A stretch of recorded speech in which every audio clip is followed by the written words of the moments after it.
Terima kasih Anda masih menyaksikan Kompas Petang, Saudara. Presiden Prabowo Subianto bilang akan membangun penjara khusus koruptor di pulau terpencil.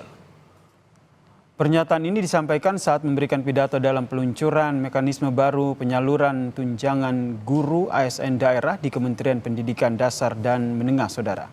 Presiden memastikan akan menyisihkan anggaran untuk membangun penjara khusus koruptor. Presiden bilang pemilihan lokasi penjara di pulau terpencil agar koruptor bertemu hiu di laut. Presiden menyebut korupsi menyebabkan kebocoran anggaran sehingga sumber daya tidak sampai ke rakyat yang membutuhkan. Gak ada negara yang korupsi gila-gilaan bisa kaya. Tidak ada. Korupsi menuju negara hancur. Saya tidak akan mundur menghadapi koruptor. Saya tidak akan mundur menghadapi koruptor. Nanti juga akan sisihkan dana, saya akan bikin penjara yang pokoknya sangat kokoh di suatu tempat yang terpencil, mereka nggak bisa keluar malam hari. Kita akan cari pulau, kalau mereka mau keluar biar ketemu sama hiu.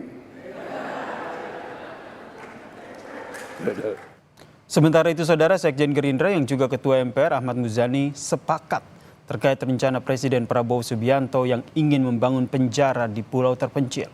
Ahmad Muzani menyebut setiap kesalahan harus mendapatkan hukuman yang setimpal. Prabowo mau bikin penjara untuk koruptor di pulau terpencil, Pak. Ya, setiap kesalahan harus mendapatkan hukuman setimpal. Pak Muzani mengkonfirmasi apakah ada pelantikan. Peneliti Indonesia Corruption Watch atau ICW menilai ada hal yang lebih penting untuk diatur oleh pemerintah dalam pemberantasan kasus korupsi di Indonesia ketimbang membangun penjara khusus koruptor di pulau terpencil. ICW menyebut pemerintah perlu mengembalikan independensi lembaga anti korupsi KPK dan segera mengesahkan undang-undang perampasan aset untuk memberi efek jera pada koruptor. Menilai bahwa penting bagi pemerintah untuk segera mengembalikan kondisi independensi dari Komisi Pemberantasan Korupsi kembali seperti sebelum revisi Undang-Undang KPK di 2019.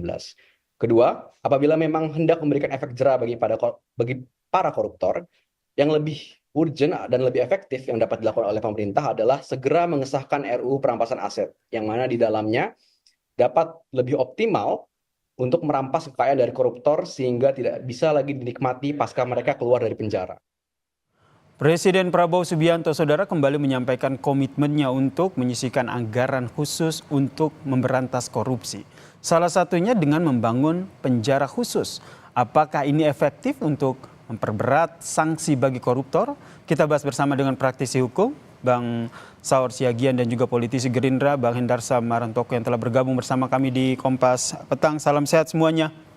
Salam sehat, Bung Yasir. Saya ke Bang Saur dulu nih sebagai praktisi hukum nih. Apa urgensinya menurut Anda akhirnya Presiden Prabowo Subianto menyampaikan bahwa perlu nih membangun penjara khusus untuk koruptor, apalagi penjaranya ini harus di pulau terpencil?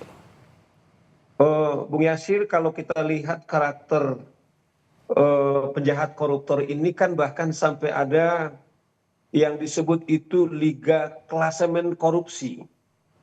Nah, kalau kita melihat misalnya mulai tahun 98 di mana runtuhnya katakanlah Orde Baru, salah satu yang penyebabnya itu adalah korupsi. Nah, memang kita sudah melahirkan katakanlah lembaga KPK yang korupsi juga kita kategorikan extraordinary crime. Tapi fakta selama ini yang terjadi, misalnya para koruptor ini bahkan kejahatannya dikategorikan sekelas katakanlah kejahatan misalnya teroris, extraordinary, tapi para narapidana itu diperlakukan sangat istimewa atau bahkan berbeda dengan kejahatan yang biasa. Misalnya Yasir, kita lihat misalnya kalau para pencuri katakanlah ayam, katakanlah begal, itu mereka harus berdesak-desakan. Tetapi kita melihat kejadian di mana mantan atau yang sedang menjalankan narapidana koruptor bisa pergi ke luar negeri nonton, yang dulu beberapa waktu yang lalu mereka bisa mendatangkan wanita atau bahkan mereka pakai AC, kemudian pakai punya kulkas. Ini menciderai amanat sesungguhnya rasa keadilan daripada kita semuanya. Nah, kita mengapresiasi pemerintah khususnya Presiden Prabowo setelah aparat penegak hukum serius untuk memberantas. Saya kira biar seimbang, biar holistik, bukan sekedar tuntutannya serius, tetapi mereka ini juga harus diperlakukan seperti juga tindakan mereka ini yang extraordinary crime. Berarti menurut Anda ini merupakan salah sangat satu efektif. Sehingga kalau misalnya mereka katakanlah tidak bisa lagi keluar malam karena dana-dana yang mereka miliki, atau menerima tamu, melakukan seperti kerja-kerja mereka selama ini, nah, menurut saya ini juga yang membuat pemberantasan korupsi kita tidak efektif. Nah, jadi menurut oleh karena Anda, ini saya Bang kira Soehar, sangat holistik. ini efektif untuk memberantas korupsi, memberikan efek jera kepada mereka yang tadi Anda sebut ini adalah kejahatan luar biasa dengan membangun penjara di pulau terpencil? Iya, saya kira iya. Jadi artinya gini loh, uang yang mereka nikmati itu kan sebenarnya mengapa mereka katakanlah untuk korupsi, dengan hasil korupsi yang mereka dapatkan itu mungkin mereka mendapatkan privilege.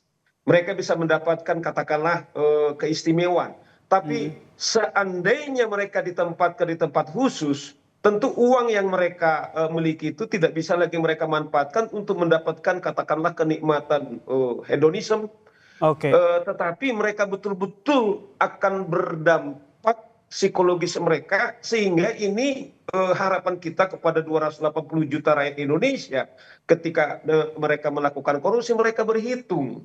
Nah, memang yang dituntut adalah katakanlah pengawasan harus ketat, yang sering juga terjadi, misalnya apa yang terjadi di KPK misalnya, para tahanan misalnya ternyata bisa disuap, peristiwa beberapa skandal misalnya tahanan yang di KPK itu mereka bisa disogok. Tentu ini harus holistik. Jadi deterrent effect harus dilakukan, tetapi juga pengawasannya juga harus juga pengawasannya juga harus benar-benar holistik ya. Jika rencana ini terrealisasi. Saya ke Bang Hendarsam. Bang Hendarsam, tadi juga kita sempat mendengarkan bahwa apa yang disampaikan oleh ICW begitu. ICW mengkritik bahwa sebenarnya hal yang lebih penting ketimbang bangun penjara di pulau terpencil ini adalah mendingan disahkan dulu nih undang-undang perampasan aset sehingga betul-betul para koruptor ini dimiskinkan. Ya, saya rasa itu bukan merupakan suatu diksi yang tepat kalau ICW mengatakan hal tersebut. Karena kedua hal tersebut bisa dilakukan secara berbarengan dan secara parsial gitu loh. Ya, secara paralel. Jadi nggak ada yang kita namakan skala prioritasnya harus ini dulu dan itu dulu. Jadi malah itu terkesan ada keinginan ICW untuk mengalihkan isu ya kan terkait dengan itikat atau spirit dari pemerintahan Pak Prabowo, terutama Pak Prabowo sendiri yang ingin melakukan efek jera terhadap pemberantasan korupsi. Jadi saya memang mengulas sedikit apa yang dikatakan oleh Bang Saur tadi. Ya, kita ini sama-sama advokat, tahu bagaimana sistem kerja di lapas tersebut. Satu ya bahwa tahanan koruptor itu mempunyai blok sendiri. Jadi tidak bersama-sama dengan tahanan-tahanan lain. Itu prakteknya seperti itu yang terjadi ya kan. Jadi blok tahanan koruptor itu sendiri walaupun di lapas itu blok elit. Ya, mereka berkumpul di situ ya kan. Itu mempunyai komunitas sendiri yang tidak gabung dengan yang lain. Fasilitasnya pun sudah pasti berbeda. Yang kedua ya kita melihat juga bahwa hal inilah yang ingin coba ditutupi dan bukan merupakan sesuatu hal yang baru. Kalau kita buatkan hanya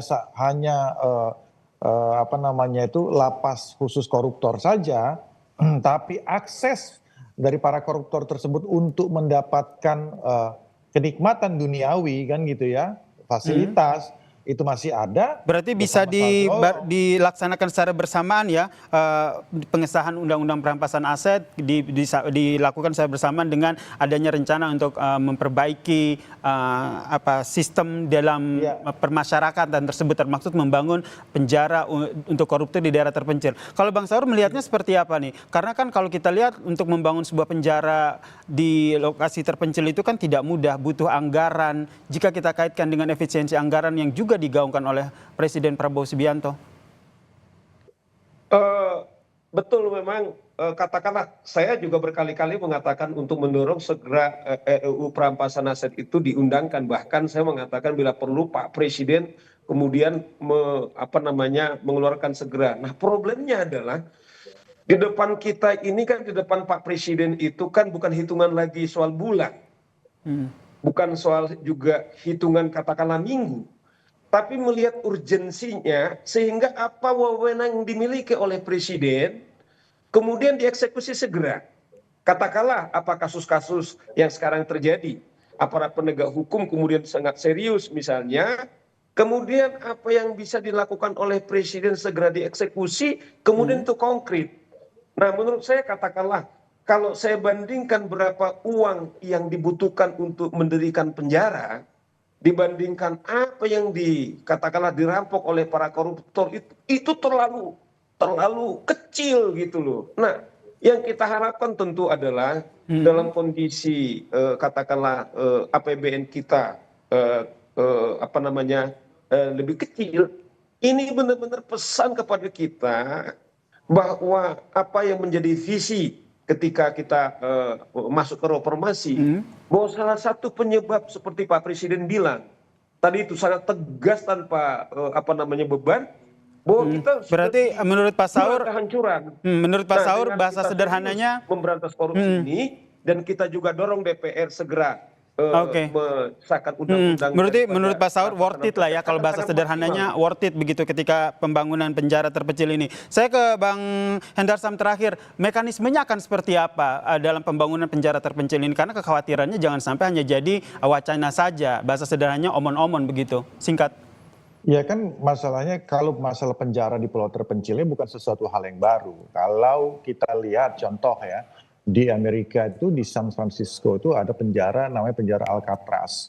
Ya walaupun sekarang itu sudah ditutup, itu kan merupakan di pulau terpencil ya kan, tanpa akses dengan begitu banyak atribut keamanan yang begitu kuat. Ini membuat traumatik bagi para dan efek jera bagi para narapidana yang pernah menjalani di sana. Ini menjadi suatu legenda tersendiri, Alcatraz tersebut. Dan oleh karena itu yang ingin dilakukan oleh Pak Prabowo, di mana seperti tadi yang dikutip oleh, saya kutip dari Bang Saur, jangan sampai orang ini kan ketika mendapatkan hasil korupsinya, dia masih bisa menikmati kehidupan layaknya seperti orang-orang lain di luar. Oke, ini yang diharapkan tidak sampai terjadi ya. Ini kami tangkap Pak Hendarsam, jangan sampai para koruptor ini setelah dihukum mereka masih mendapatkan kehidupan yang layak seperti hal-hal lain yang juga kerap terjadi saat ini. Terima kasih Bang Hendarsam Marantoko, politisi Gerindra, dan juga Bang Saur Siagian, praktisi hukum, telah berbagi informasi dan perspektifnya terkait dengan rencana Presiden Prabowo Subianto yang ingin membangun penjara koruptor di pulau terpencil. Salam sehat semuanya. Terima kasih.